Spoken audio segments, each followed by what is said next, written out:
வணக்கம், இது அறுசுவையும் ஆரோக்கியமும். இன்றைக்கி நம்ம சேனலில் டேஸ்டியான மஷ்ரூம் பிரியாணி எப்படி செய்கிறது அப்படின்னு பார்க்கலாம் வாங்க. இப்போது மஷ்ரூம் பிரியாணி செய்கிறதுக்கு நம்ம ஒரு கடாய் வச்சுக்கலாம். இந்த கடாயில் ஒரு ஸ்பூன் அளவுக்கு நம்ம நெய் சேர்த்துக்கலாம். இந்த நெய் கொஞ்சம் ஹீட் ஆகட்டும். இது கூட நம்ம ஒரு 2 ஸ்பூன் அளவுக்கு குக்கிங் ஆயில் சேர்த்துக்கலாம். இந்த ஆயில் 2 ஹீட் ஆனதுக்கப்புறம் ஒரு அரை ஸ்பூன் அளவுக்கு சீரகம், 2 கிராம்பு, 2 ஏலக்காய், ஒரு சின்ன துண்டு பட்டை, ஒரு அன்னாசிப்பூ, ஒரு பிரிஞ்சி இலை, இது எல்லாத்தையும் சேர்த்து லேசாக வறுத்துக்கலாம்.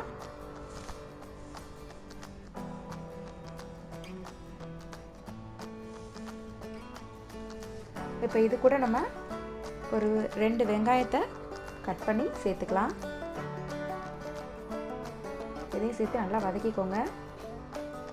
இந்த டைமில் கொஞ்சம் மீடியம் ஃப்ளேமில் வச்சுட்டு வதக்கிக்கோங்க.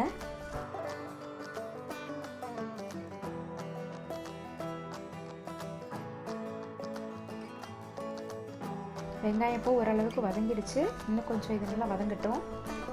முடிஞ்ச அளவுக்கு ஸ்லோ ஃப்ளேம்லேயே வச்சு குக் பண்ணுங்கள், அப்போ தான் டேஸ்ட் நல்லாயிருக்கும். இப்போ இந்த டைமில் ஒரு ஸ்பூன் அளவுக்கு இஞ்சி பூண்டு பேஸ்ட்டை நம்ம இது கூட சேர்த்துக்கலாம்.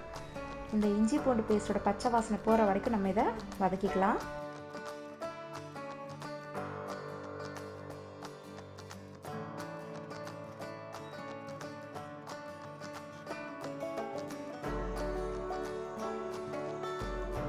இப்போ ஓரளவுக்கு இஞ்சி பூண்டு பேஸ்ட்டு பச்சை வாசனை போயிடுச்சு.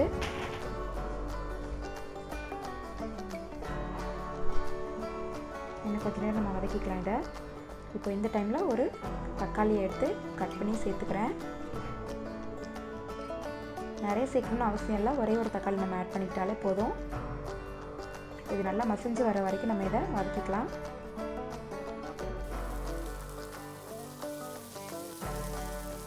இப்போ இது சீக்கிரமாக வதங்கிறதுக்காக இதில் நம்ம கொஞ்சமாக உப்பு கூட சேர்த்துக்கலாம். ஒரு ஸ்பூன் அளவுக்கு உப்பு சேர்த்துக்கோங்க. உப்பு சேர்க்கும்போது தக்காளி வெங்காயம் சீக்கிரமே வதங்கிடும். நல்ல ஒரு பேஸ்ட்டாக நமக்கு வந்துட்டு இது கன்சிஸ்டன்சி வந்துடும். இப்போ இது கூட ஒரே ஒரு பச்சை மிளகாயை கீரி சேர்த்துக்கலாம். இப்போ இது நல்லா வதங்கிடுச்சு. இந்த டைமில் நம்ம பிரியாணி மசாலாவை சேர்த்துக்கலாம். இது வந்து ஏலக்காய், கிராம்பு, பட்டை, இது மூணையும் நல்லா பவுடர் பண்ணி வறுத்துட்டு பவுடர் பண்ணி வச்சுருக்கேன்.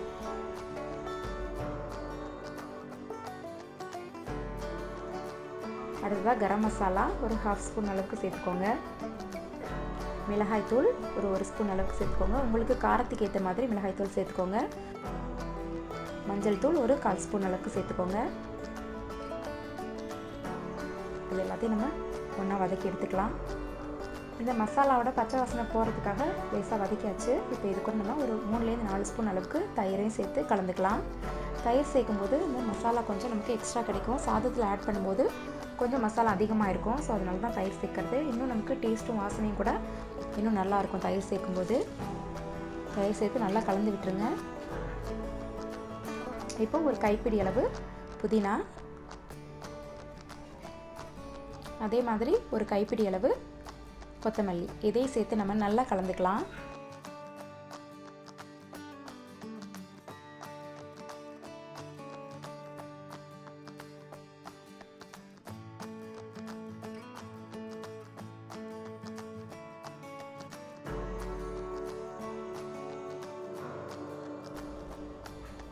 இப்போ இது ஓரளவுக்கு நல்லா வதங்கிடுச்சு. இப்போ இந்த டைமில் நம்ம கட் பண்ணி வச்சுருக்க மஷ்ரூம்ஸை வந்துட்டு சேர்த்துக்கலாம். இந்த மாதிரி தோலை வந்துட்டு உரிச்சிட்டு இந்த மாதிரி கொஞ்சம் ஸ்லைசஸாக கட் பண்ணி எடுத்துக்கோங்க. இந்த தடிமன் இருந்தால் போதும். இந்த அளவுக்கு எல்லாத்தையுமே கட் பண்ணி க்ளீன் பண்ணிவிட்டு இதில் நம்ம எல்லாத்தையுமே ஒன்றா சேர்த்துக்கலாம்.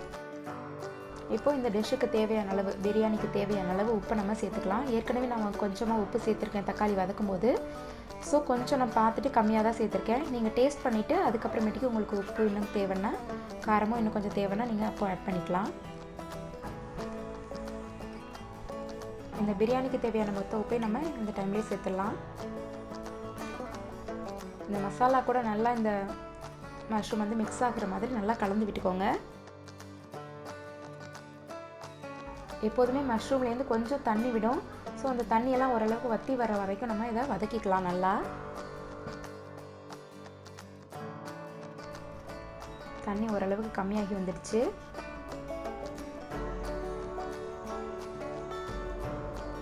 இந்த டைமில் நம்ம எடுத்து வச்சுருக்க பாஸ்மதி ரைஸ் வந்து சேர்த்துக்கலாம். இதை நான் வந்து ஒரு அரை மணி நேரம் ஊற வச்சு எடுத்திருக்கேன்.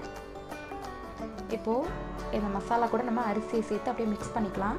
நீங்கள் பாஸ்மதி ரைஸ்க்கு ஒரு கப் நீங்கள் அரிசி எடுக்கிறீங்கன்னா 1.5 கப் அளவு தண்ணி வச்சுக்கோங்க. வேறு சாதாரண அரிசி எடுக்கிறீங்க அப்படின்னா 1 கப் ரைஸுக்கு 2 கப் தண்ணி வைக்கணும்.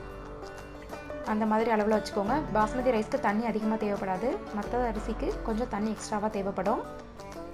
இப்போ இதை நல்லா கலந்து விட்டுலாம் ஒரு தடவை.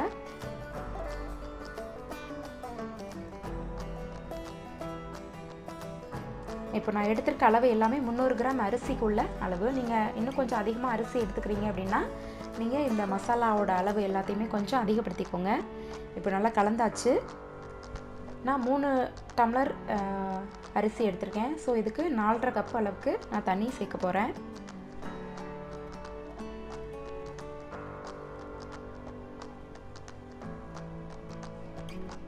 தண்ணி சேர்த்தாச்சு.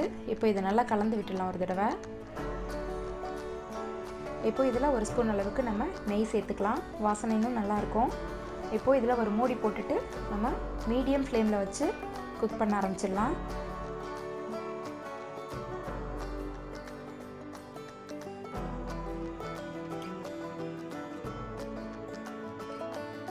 இப்போ ஒரு 4 மினிட்ஸ் ஆயிடுச்சு. ஓரளவுக்கு உள்ள தண்ணி எல்லாமே வற்றி ஓரளவுக்கு சாதமும் நல்லா குக்காகி மேலே வந்துடுச்சு. இப்போ தண்ணியெல்லாம் ஓரளவுக்கு வற்றி வந்துடுச்சு. அடியில் கொஞ்சம் நகர்த்தி பார்க்கலாம். அடியில் கொஞ்சமாக தண்ணி இருக்குது. ஸோ அது ஃபுல்லாக நம்ம வற்றுற வரைக்கும் இதை குக் பண்ணிக்கலாம். மீடியம் ஃப்ளேம்லேயே வச்சு குக் பண்ணிக்கோங்க. இன்னும் ஒரு 2 மினிட்ஸ் வந்து இது அப்படியே இருக்கட்டும். நீங்கள் குக்கரில் வைக்கிறீங்க அப்படின்னா தண்ணியெல்லாம் சேர்த்ததுக்கப்புறம் விசில் போட்டுட்டு 3 விசில் மீடியம் ஃப்ளேமில் வச்சு குக் பண்ணிக்கோங்க. உங்களுக்கு பிரியாணியோட கன்சிஸ்டன்சி கரெக்டாக வரும். இப்போ எக்ஸ்ட்ரா ஒரு 2 மினிட்ஸ் ஆகிடுச்சு. இப்போ திரும்ப ஓப்பன் பண்ணி பார்க்கலாம். நல்லா குக் ஆகிடுச்சு. ரைஸ் எல்லாம் நல்லா உதிராக இருக்குது. இப்போது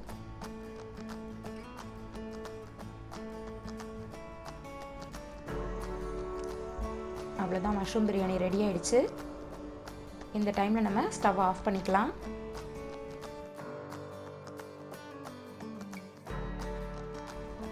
அவ்வளோதான், நம்மளோட மஷ்ரூம் பிரியாணி சூப்பராக ரெடி ஆகிடுச்சு. நீங்களும் இதை ட்ரை பண்ணி பாருங்கள். இந்த வீடியோ உங்களுக்கு பிடிச்சிருந்ததுன்னா மறக்காமல் எங்களோட சேனலை சப்ஸ்கிரைப் பண்ணுங்கள்.